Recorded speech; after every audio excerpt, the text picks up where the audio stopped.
Yo, Mike. Sorry for the up close and personal, but I have a weird stand holding the damn. It's on my chest, so I can show you how to quick make pigtail. Not, excuse me, jumpers. Anyway, here real quick, man. What you're dealing with is like coax and that shit that looks like steel wool is they call it braiding or shielding. You calling me? No, ma'am. I'm making a video for Michael to help him wire up some lights.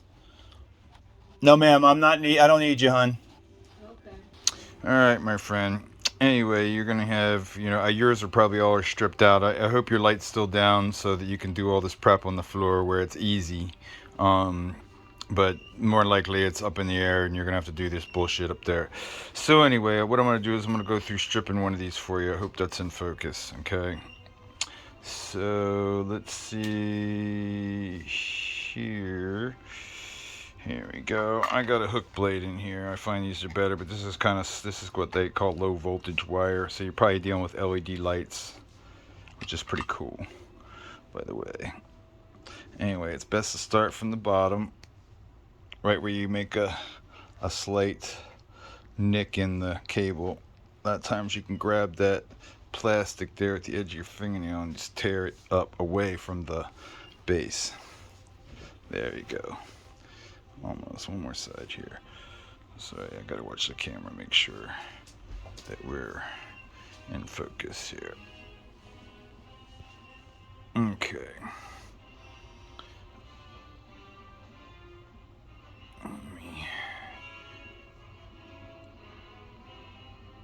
And this stuff braiding on the outside.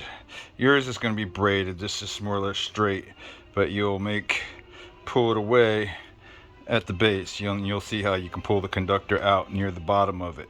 Okay. Just got to get yourself a hole down there, and then you pull the conductor out through the braiding. Okay. And now you have that stack. You can just twist it shut like so. Okay, and of course you strip the top conductor here. Alright, and there's that. That's how you deal with that. And you want these to be a uniform length for safety. Okay, so here, Movie Magic. Let's see here, I have a whole bunch of them already stripped here. Let me put them all together for you so I can kind of show you here what's shaking. Okay, so now when you get all your wires all stripped about the same length, you want to line the butts up. That's where the jacket demarks from the cable, and you want to take some electrical tape, and you want to make a bundle out of that. You want to put a band right there at the neck of all of these cables. Okay. And that's a butt now. That'll keep those things together from flaying apart on you. And you want to separate all your braidings. And this is your negative, by the way, for your lights. So this is like safe. This is like even the ground. The ground and the negative. You follow the white and the green back to the electrical panel, or the bare wire and the white. You'll see if they go to the same place inside the electrical panel. So, but again, you don't want this touching the core or the positive part of the load. So you're going to get a jumper type material. Okay, sorry about that, we got cut off. You want to find the jumper nut type material. Here's some gauge wire. It's more or less speaker wire. It's thicker than the gauge of the core. This is very important. Okay, so if that is really thin shit, make sure the next size up, it's always bigger, same size or bigger. Okay, because if you've ever looked inside of a glass fuse, you're going to see inside there, you're going to see the big side and the big side, and it has the little wire in the middle. Well, you don't want to turn your cable into a fuse, your coax, and you don't want to put a small jumper then have it onto the 12 or 14 gauge load. It looks just like a fuse, and that would be where a fire would start. Okay, bro? So just make sure your wire is always bigger. Gauge bigger is better. Okay? All right. So once you have your pigtail, you have it butted, and you have your pigtails all up, you're going to wire nut your jumper onto the ends of the cable here. Let me get this in focus, piece of shit. And you want to do the same with your negative here. You know, you would have this twisted on. Here, I'm going to try to sit you down for a second. Let's see if I can twist this together here for you, B. Again, sorry about the terrible production value. I am going to get one of those GoPro stands because I do enough videos that I should have one by now. There's no reason I shouldn't. Alright, so anyways, there, again, sorry about the terrible camera work. Alright, there is this jumper set, and this would be a wire nut on the end here and a wire nut on the end here.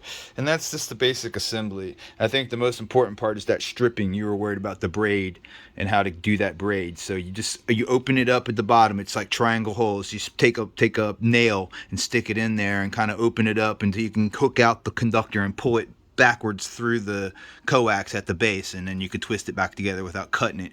As soon as you cut it, it starts to flay apart into those little wires, and you end up with this little stubbing because it wraps, you know, helically around. So if you cut it anywhere, it gets really short on you really fast.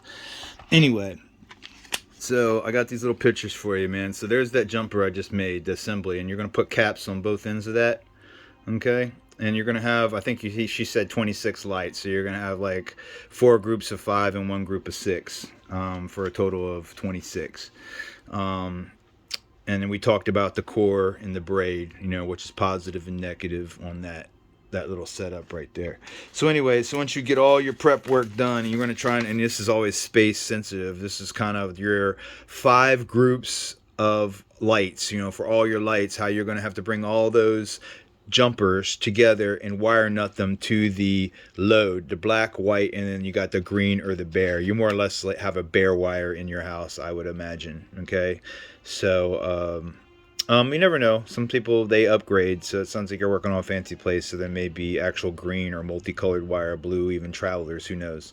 But anyway, the main load, whatever that is, would be a white is usually always neutral, a green is always ground, or a bare wire is always ground. So you're looking for like a blue or a black or a red. Alright, anyway, and you would just wire those on with wire nuts, and you would twist those individual conductors into something that would be satisfactory, you know, under a yellow or a red wire nut. Okay.